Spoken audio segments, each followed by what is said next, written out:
Oke, balik lagi ke video gua, dan di video kali ini gua akan nge-review lampu sejuta umat untuk para videographer Godox SL60W. Oke, selamat datang di channel Vince and Gadget. Nama gua Vincent dan hobi adalah gadget. Jadi udah tau lah kenapa nama channelnya Vince and Gadget.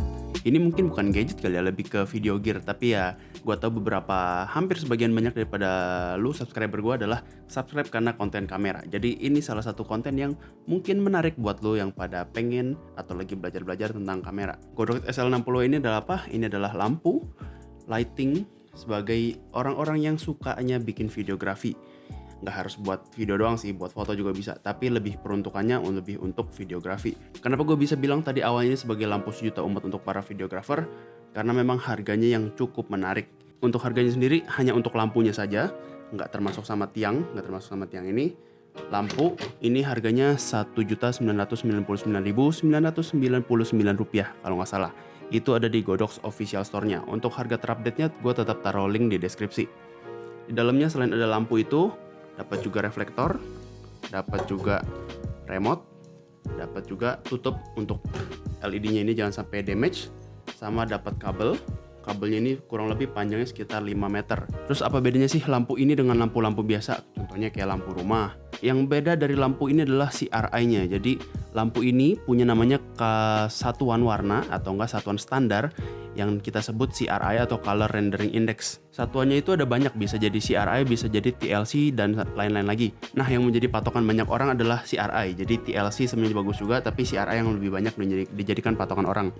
CRI-nya sendiri ini adalah 95%. 95% maksudnya apa? Jadi warna yang dihasilkan dari objek yang dipantulkan oleh cahaya ini itu kalau bisa warnanya sepersis mungkin. Build quality-nya untuk Godox SL60W ini gue nggak tahu bahannya plastik atau metal. Cuman kalau misalnya sekarang kabel grounding di rumah gue itu kurang bagus. Kalau gue megang kadang-kadang suka nyetrum. Jadi entah kenapa ini bentuknya kayak plastik tapi setiap gue pegang nyetrum. Mungkin ini metal kali ya. Gue masih belum yakin sama bahannya ini apa. Terus di bagian depannya ini ada LED-nya. LED-nya ada banyak bintik, nanti gue kasih b-rollnya sebanyak apa bintiknya. Di sini ada heatsink yang berfungsi untuk mendinginkan LED-nya. Dan di dalam sini juga ada kipas yang membantu mendinginkan internal di dalamnya. Terus di bawahnya ini ada mount. Ada mount kabel putaran gini untuk dipasang di tiang-tiangnya, di light stand-nya. Sama ada satu putaran begini untuk ngatur dia mau dongak, mau turun, mau tegak, terus dikunci. Sama yang di bagian belakang. Di bagian belakang ada layar LCD, ada knob yang bisa diputar dan ditekan. Sama ada on off, sama ada GR/CH. Itu adalah group dan channel. Jadi lampu ini bisa di-grouping sampai 6 grup dan sampai 16 channel. Maksudnya apa? Ini 16 lampu bisa nyala bersamaan dan bisa dibagi menjadi 6 grup. Jadi total ada 96 lampu yang bisa nyala tapi dibagi secara 6 grup. Jadi 16 lampu yang dinyala sesuai hanya cukup dengan satu remote aja. Untuk mountnya yang dikasih ini adalah bounce mount. Jadi kita harus kalau misalnya pengen pakai modifier, jadi lampu pengen dibentuk seperti apa, modifiernya harus punya mount yang bentuknya adalah bounce mount. Bounce mount itu bentuknya seperti ini nih. Pasang. Kalau tadi misalnya lampu tanpa reflektor itu cahayanya kemana-mana, tapi kalau misalnya pakai reflektor arahnya jadi lebih ke depan. Terus kita langsung coba cara penggunaannya aja ya. Kalau dari remote-nya sendiri hampir sama kurang lebih tampilannya. Ada layar LCD, ada tombol on off, ada tulisan set, ada tulisan CHGRP, jadi untuk channel dan group, ada plus sama minus. Fungsinya untuk kalau tombol on off ini bisa untuk mematikan dan menyalakan lampunya sesuai dengan remote ini. CH dan group ini sesuai sama kayak yang tadi gue jelasin, channel dan group untuk mengatur mau channel ke berapa, mau group ke berapa lampu yang dinyalain. Untuk set ini untuk mengatur warnanya, jadi warnanya sebenarnya nggak bisa diatur warna putih atau kuning, tapi untuk beberapa lampu mungkin remote ini akan support. Dan plus minus untuk mengatur mengatur kok tambah atau kurang. Udah, kita langsung ke penggunaannya aja. Jadi yang pertama kita udah nyalain dulu. Dan di sini ada tulisannya 14A. Karena gue ada di channel 14 dan grup A. Ini gue samakan. Untuk di remote ini gak kelihatan. Nggak, di remote nanti gue kasih b-rollnya biar kelihatan. Jadi ini 14A juga. Jadi kalau misalnya gue tekan mati, lampunya ikutan mati. Dia akan ada tulisan off-nya. Dan kalau di offin begini, ya udah jadi lebih enak untuk ngatur lagi di mana aja kan. Tapi kalau secara suara, ini ada sedikit suara yang cukup mengganggu kalau lo perhatiin. Nih coba mic gue deketin ya.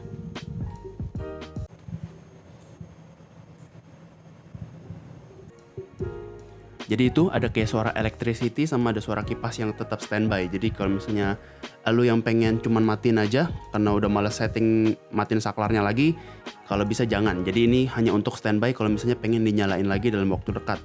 Terus lanjut lagi kita bisa tekan on lagi, dia akan nyala lagi. Dan kalau misalnya gue tekan plus, dia akan bertambah secara gradual 1 sampai 100. Ini sekarang 341, gue tekan 1 terus, nambah terus. Nah ini lihat ini ikutan nambah juga, jadi akan tambah terang.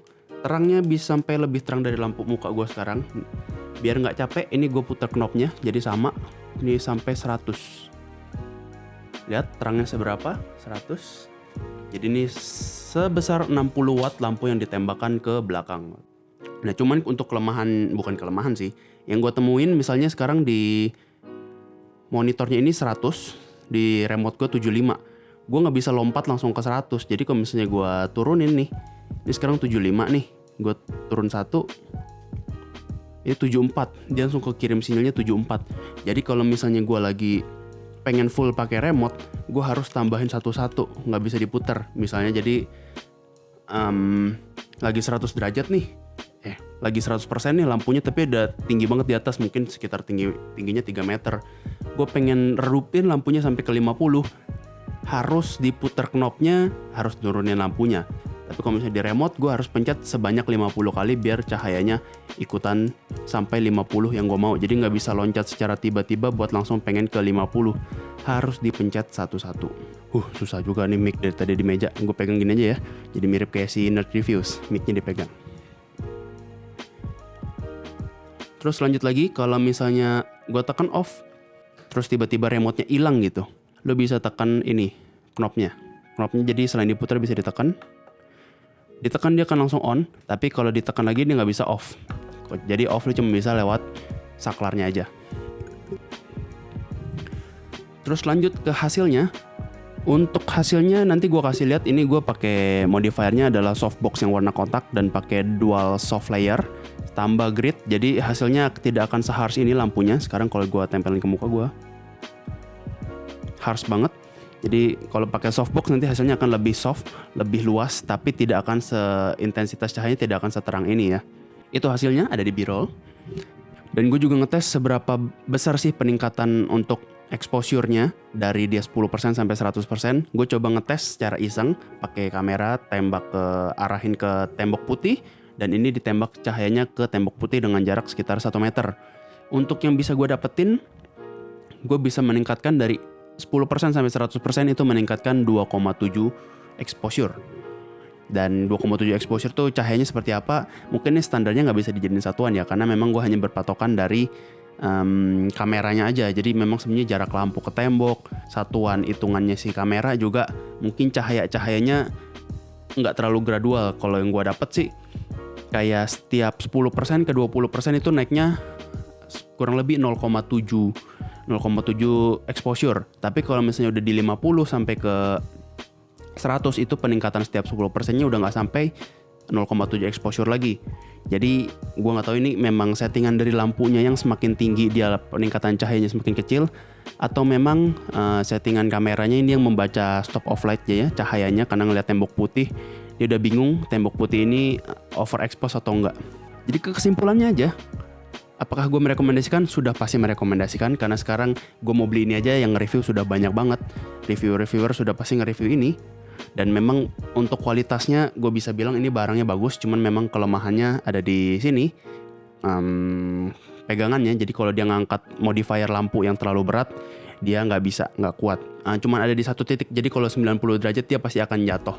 Atau mungkin kalau lu kurang kencang pasti dia akan jatuh, makin lama rusak juga. Jadi memang penguncinya ini masih kurang bagus. Oke, gue rasa cukup video kali ini. Like video kalau suka, dislike kalau nggak suka, share ke teman-teman yang lagi cari lighting yang cukup penting buat videographer, atau mungkin jadi selebgram, atau mungkin jadi tiktokers buat bikin video-video. Kalau misalnya masih ada pertanyaan yang belum pun jawab di video ini tentang produk ini, boleh komen di bawah. Kalau misalnya suka video-video dari channel yang gue buat, boleh bantu subscribe. Gue Vincent, thank you for watching, sampai ketemu di video selanjutnya.